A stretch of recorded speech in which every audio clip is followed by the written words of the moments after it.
Ma'am, bilang spokesperson, totoo lang po ang sabihin mo, alang-alang sa bayan. Your duty is to be loyal to our flag and to our country.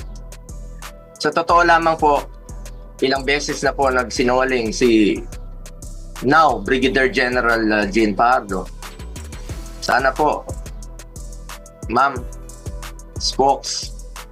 bilang spokesperson, totoo lang po ang sabihin mo, alang-alang sa bayan. Your duty is to be loyal to our flag and to our country. Minahal namin kayo ni dating Pangulong Duterte. Sana, konting respeto lamang po.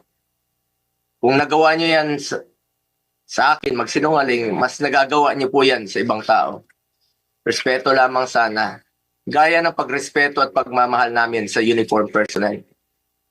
Pangalawang beses na po ito na hindi ka sumagot ng totoo.